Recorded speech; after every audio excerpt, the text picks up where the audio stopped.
Épisode 4.10 Médium spirituel. Les supports en médiumnité. Bonne écoute!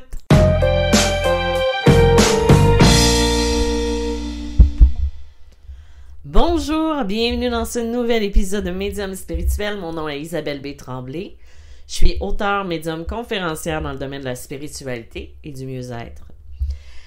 Tout d'abord, je vous rappelle que si vous désirez lire sur mon parcours et aussi apprendre un peu plus sur les capacités, j'ai mon livre Médium malgré moi qui est toujours disponible en librairie ou sur les plateformes partout en francophonie. J'ai mon livre Passeur d'âme aussi et mon livre Les chemins de l'âme. Il va y avoir de la nouveauté en 2023, je vous en dis pas plus pour l'instant. Oui, je sais, je fais une agace de moi, mais quand je vais avoir la possibilité de vous en parler un peu plus, je vais le faire avec plaisir. Tout d'abord, je voulais vous parler d'un sujet qui peut être des fois une source de conflit entre différentes personnes. Surtout dans le domaine de la médiumnité. Cette semaine, je faisais un petit peu de recherche. En fait, c'est pas tant de la recherche que j'essayais de trouver des nouveaux sujets à apporter pour le podcast. D'ailleurs, si vous avez des idées, envoyez-moi un courriel à info@commercialisabelletremblay.net.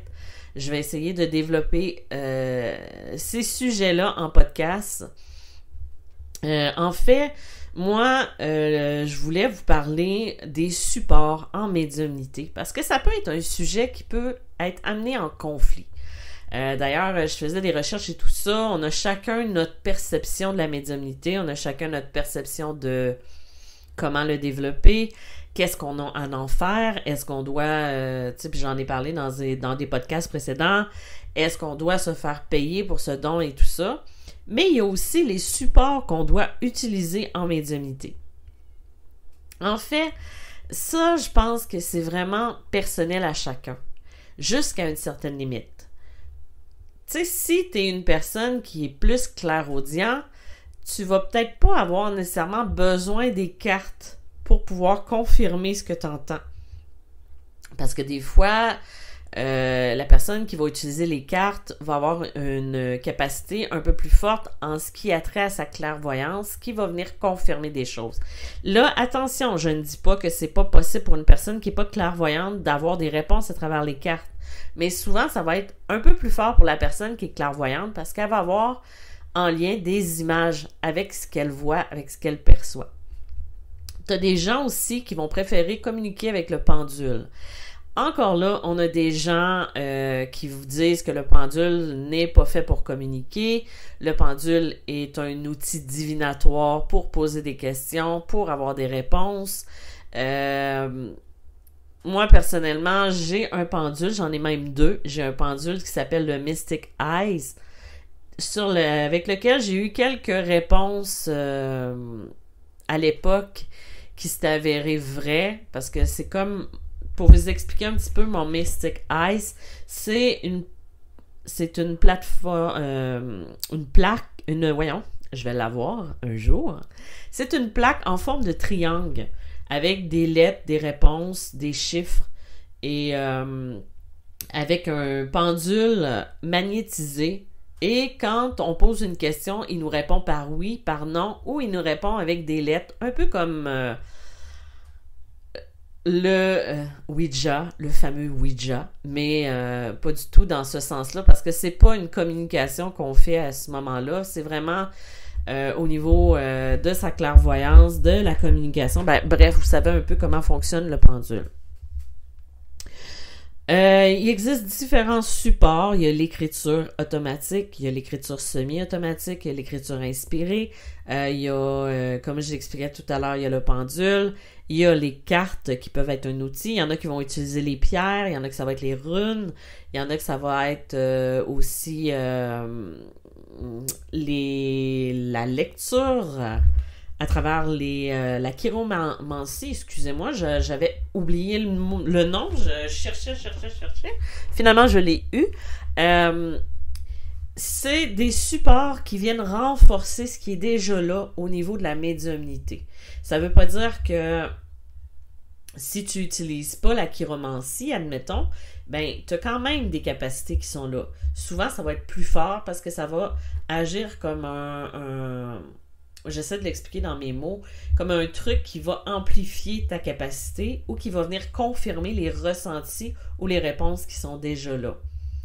Il y a aussi des médiums, des personnes qui vont utiliser un objet ayant appartenu à la personne qui est décédée pour pouvoir communiquer ou se relier à son énergie.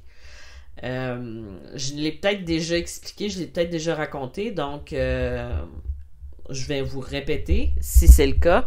En fait, moi, je sais que ça arrive quelquefois que lorsque j'utilise des objets, je vais pouvoir avoir des informations ou des images qui vont défiler. Un peu comme à travers les photos. Moi, j'utilise beaucoup les photos parce que ça vient confirmer certaines choses. Est-ce que je suis connectée à la bonne personne? Est-ce que je reçois des informations? Est-ce que la personne, elle est vraiment dans sa lumière ou c'est parce que je me fais des idées dans ma tête ou sans me faire des idées, c'est parce que le ressenti peut être visiblement comment je pourrais dire, que ça soit pas nécessairement un bon ressenti parce que on peut se tromper, on peut ne pas être connecté. Des fois, le défunt ou la personne, l'énergie ne fit pas avec la nôtre, ne s'accorde pas bien avec la nôtre, donc la personne ne voudra pas communiquer avec soi.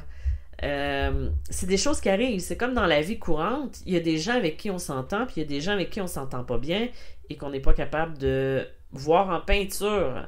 On n'est pas capable de faire confiance. Donc, c'est la même chose au niveau spirituel. On va ressentir des choses, on va voir des choses. Il y a des gens avec qui ça ne va pas bien s'accorder, comme si nos énergies sont contradictoires, et c'est correct. Donc, c'est pour ça que, tu sais, des fois, avec une photographie, on va venir confirmer des choses. Ça ne sera pas nécessairement quelque chose qui va être utile ou nécessaire, mais ça va venir être comme un support à la voyance ou à la communication qui est déjà présente. On a aussi les feuilles de thé ou les... Encore là, moi, je pense plus que c'est comme une façon de se connecter. C'est comme une confirmation, un peu comme les cartes. Quand une personne va tirer aux cartes, souvent, ça va être des gens qui vont être clairvoyants. En fait, les cartes vont venir confirmer ce qu'elles ressentent déjà ou ce qu'elles voient déjà. Ça va être comme une confirmation du ressenti qui est déjà là. Les messages vont venir quand même. Il y en a que ça va venir par image. Il y en a que ça va venir par mots qui vont s'afficher dans leur esprit. Et tout ça. Donc ça va être une confirmation. Ça va être un plus. Ensuite, qu'est-ce qu'il y a d'autre à ce niveau-là? Je dirais que il y a énormément d'outils, de supports. Il y a la table Ouija aussi. Le table Ouija ou la table Ouija, je ne sais pas trop comment le nommer, qui est aussi un outil divinatoire ou un outil de communication qui, c'est pas tant... c'est la façon de l'utiliser qui peut devenir quelque chose de négatif. Moi, je sais que j'ai essayé une fois dans ma vie, ben en fait 2 fois. Une première fois, on avait essayé, j'étais adolescente et tout ça, avec un groupe de jeunes avec qui je me tenais à l'époque. Et on avait essayé de jouer. Ben, en fait, moi, j'ai pas essayé de jouer, j'ai juste regardé. Et ça n'a jamais fonctionné. Et quand je suis allée, j'avais quelqu'un que je connaissais, dont je m'occupais des conférences à l'époque. Elle voulait qu'on essaie le table Ouija parce qu'elle est en train d'écrire un livre à cette époque-là. Et moi, en fait, c'est pas un outil qui m'attire et avec lequel j'ai envie de développer plus à ce niveau-là. Donc, ce que j'ai fait, c'est que je l'ai essayé, mais moi, je suis télépathe, j'ai la clairaudience aussi, donc souvent, j'avais les réponses quand on posait la question. Et quand j'ai commencé à mettre mes mains sur l'outil divinatoire, ben en fait, ça a arrêté de bouger. on ne m'aimait pas, je crois, à ce niveau-là. Donc, c'est pas un outil avec lequel j'aurais envie d'expérimenter ou j'aurais envie d'aller plus loin à ce niveau-là. Si ça fait du bruit un petit peu, c'est mon chien qui se déplace. Donc, si ça entre dans vos oreilles, je suis désolée. C'est mon petit Victor. Donc, voilà. Il y a différents types de supports médiumniques. Vous pouvez en utiliser. Vous pouvez utiliser l'écriture qui va aider à la fluidité du message. Vous pouvez utiliser la lecture des cartes, comme vous pouvez utiliser aussi le pendule. Ce qui est important, c'est que ça résonne avec vous. Ce qui est important aussi, c'est bien se protéger, c'est bien s'envelopper de lumière, être toujours en communication avec des âmes qui sont dans la lumière, à moins bien sûr qu'on soit passeur d'âme et qu'on soit là pour aider les âmes à traverser ou à élever leur vibration.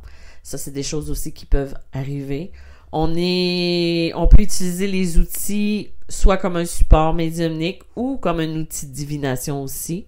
Encore là, je vais vous dire ce que je dis souvent.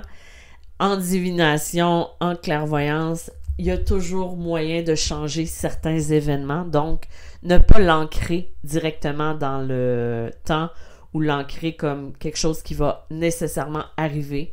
Parce que si vous faites un choix différent, il est fort possible que ça change l'histoire ou la continuation de l'histoire. Je me rappelle,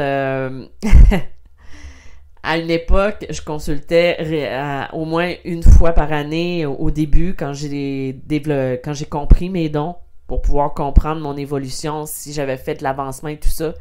Et je me rappelle que 1 an ou 2 ans après ma première rencontre, mes guides avaient dit à travers cette personne-là que j'avais évolué plus vite que prévu.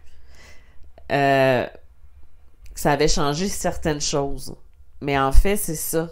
C'est quand on choisit de travailler sur soi puis de mettre l'emphase là-dessus, en fait, ça va changer ça va changer l'histoire. Et ça va changer, l'histoire, pas totalement. En fait, on a quand même des lignes qui sont perçues dans notre vie, mais ça va être notre attitude et ce qu'on va choisir qui va définir le reste de l'histoire. Mais c'est ça. C'est que des fois, quand on décide de travailler sur une faiblesse qu'on peut avoir ou un truc qu'on veut plus dans notre vie, en fait, on peut aller choisir de changer la direction qu'on prend. Que ce soit plus facile au lieu de refaire toujours le même schéma répétitif. Donc, voilà. Si ça vous tente de me dire c'est quoi votre support préféré, est-ce que c'est l'écriture? Est-ce que c'est les cartes? Est-ce que c'est le pendule? Et je vous rappelle, si jamais vous avez des idées de sujets que vous aimeriez que j'aborde un petit peu plus précisément, n'hésitez pas à m'écrire à info@isabelletremblay.net. Merci beaucoup d'avoir été présent encore une fois. Et si jamais vous voulez avoir plus d'informations sur mes services, vous pouvez aller sur mediummalgrémoi.com. Je vous dis merci et à bientôt. Bye bye!